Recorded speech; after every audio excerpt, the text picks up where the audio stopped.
Hey, Matt, not been looking forward to this phone call, that's for sure. I wanted to call first and foremost to apologize and ask Ryan for forgiveness for making fun of him and blasting him about talking about the team not getting in the tournament. And I want to apologize to Ryan for that. Ryan, do you forgive Chester? Chester, you are as true a fan as anybody I know. I forgive you. We're all commiserating today. There's light at the end of the tunnel, though, Chester.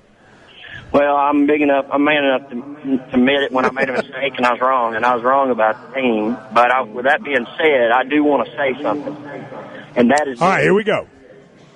It is a joke that we're not in this tournament, Matt. And let me just tell you why. You can say all you want, and I know them Louisville fans probably are around you laughing right now. Well, let me tell you what, they ain't going to win it. But here's the deal: we should have been in this tournament, Matt.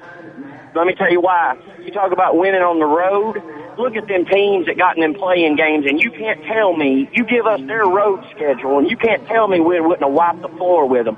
You put them teams in there that are in the playing games in the SEC, they wouldn't have won a game. They wouldn't have won no games on the road. And we finished second, Matt, in the regular season of the SEC tournament. We had a second seed in the tournament, and I think it's a disgrace and a joke that the NCAA didn't put us in the tournament. If you ask me, it's a bunch of liberal socialism that's made its way into the sport. I'm serious. You can laugh all you want, but it's the truth, Matt. And your party is partially responsible for it. Party? You're blaming me?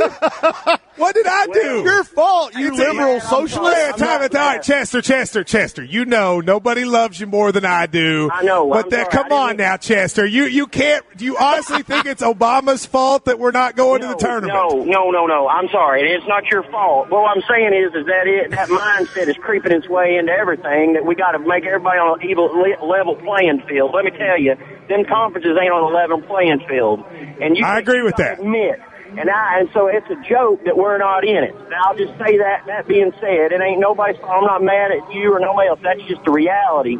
And maybe you ought to think about it, what your party's doing to this country, and as far as making it, trying to level the playing field for everybody and trying to just all that stuff. But listen, the NIT is going to matter. If we can win this tournament, it's going to be better it's going to be a positive way to end this season. And I agree with that.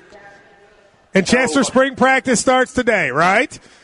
Yes, sir. It's hard for me to think about it. I'm sitting out here in my truck right now in the rain, talking to you and depressed as all can be. But their spring football will be good. But I think the Cats should have been in it, and I'm sorry to you, Ryan. That's pretty much what I wanted to call and say. All right, I appreciate it, Chester. I'm going to go ahead and thank you very much. I'm going to go ahead and tell you that call. We're going to hear that call again. That call is going to be on SportsCenter or something. You just wait and see. I'm just